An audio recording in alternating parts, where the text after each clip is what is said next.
ওটা শুরু করে দিলাম। এখানে নিচে চাল আর ডাল, অল্প করে ভাত রান্নবো কারণ ওর বাবার বিয়ে বাড়ির নিমন্ত্রণ আছে সেই জন্য আর কি। তো চলো এটা ধুয়ে নিই। তো চাল ডাল ধুয়ে বসাই দিছি। চাল আর ডালে মারে মারে ভাত করব। ওর বাবা গেছে বিয়ে বাড়িতে, ওখানে খাওয়া দাওয়া করবে, তো সেই জন্য আমাদের জন্য খালি চলে যাবে, তাই না? বললাম এখন কি করবো বলো তো, একটা আলু কাটে দেবো ওর মধ্যে। একটা আলু, একটা না দুইটা তিনটা দেবো আলু, পেঁয়াজ লঙ্কা আর কেটে নেবো আর এগুলাই। চলো আলু টালুগুলো বের করি। এদিকে ভাত ফুটে গেছে আর এখানে কাটে রাখছি পেঁয়াজ টমেটো আলু লঙ্কা, পেঁয়াজ টমেটো আলু লঙ্কা, আর এখানে দুইটা রসুন সিদ্ধ দিছি। তো এটা এখন ভাজা করব আর ভাত।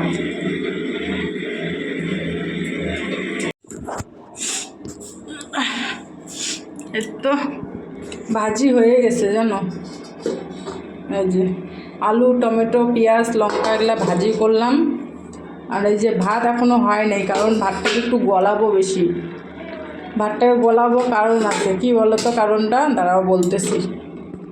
এই চালের বস্তাটা যে আনছি না, এই চালের বস্তাটা মানে নতুন, আগে যেটা আনতাম দোকানদার বলছে সেটাই আলাদা প্যাকেট, কিন্তু বাড়িতে আইনে খুলে যখন ভাতটা খাচ্ছি আমাদের জন্য ঠিক আছে, কিন্তু এই যে ইনি বাবুর জন্য সমস্যা হয়ে যাচ্ছে।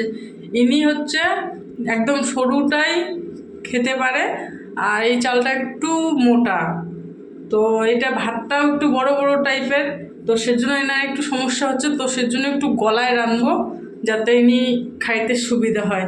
এই চালটা যতদিন না ফুরাচ্ছে ততদিন পর্যন্ত একটু সমস্যা হবে দারুণ এনাকে খাওয়াইতে, কারণ মোটা চালের ভাত খাইতে পারে না ইনি।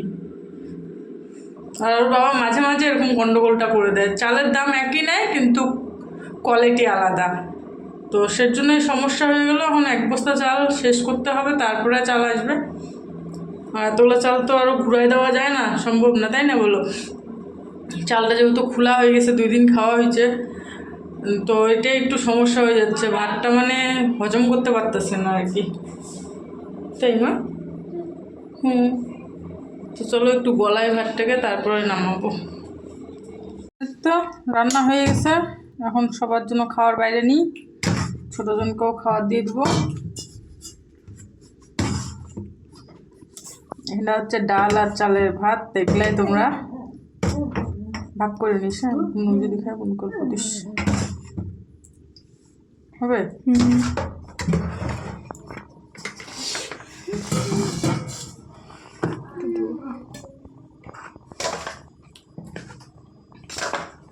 দেখ হবে,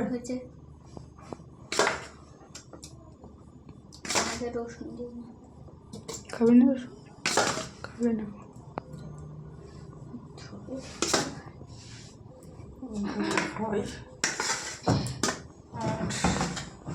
যে ভাজি ছোটোর জন্য।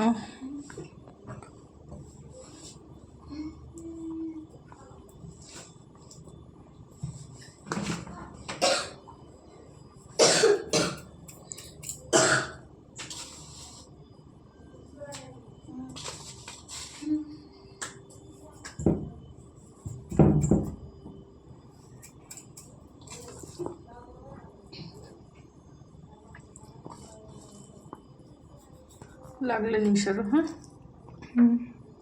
করবো।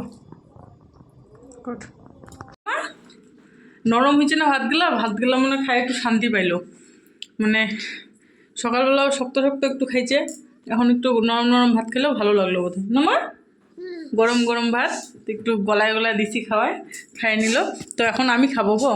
এই যে এখানে ভাত আছে, এখানটায় ভাজি আছে, আর এই ভাতটা না এতটা টেস্ট করে বলার মতো না, তোমরা বিশ্বাস না করলে একবার রাইন দিয়ে খাইও, ডাল চাল দিয়ে খালি ভাত আর যে কোনো একটা ভাজি হোক বা ডিম অমলেট হোক, ডিম ছিল না ঘরে তো সেজন্য আলু ভাজি করলাম পেঁয়াজ লঙ্কা টমেটো দিয়ে, তো এতটা টেস্ট হয়েছে, মেয়ের থেকে একটুখানি খাইলাম বলার মতন না। মেয়ে খাচ্ছে বড়জন, আয় মা নুন নুন নুন নুন না না নুন না না, এমনি শরীর ভালো না, এদিকে আসো। মেয়ে খাচ্ছে, ওদেরও মানে ভালোই লাগছে আর কি। তো তোমরা যারা যারা খাও নাই কোনো দিন, তো একদিন রেসিপিটা তো মনে করো ব্লগে তো দেখিয়ে নিছো কেমন করে রান্না করছি, একদিন রান্না করে খায়ও, সেই টেস্ট হয় সেই। তো চলো আমি গল্প খাবো, ক্যামেরা রাখার জায়গা নাই, এই যে বাবু মোবাইল নেওয়ার জন্য বসে আছে, কারণ এখন খাওয়া হইলো, এখন আমি কটা খাবো। এখন যদি এনাকে মোবাইল না দিই তো ইনি এখন আমাকে খাইতে দিবে না শান্তি মতন।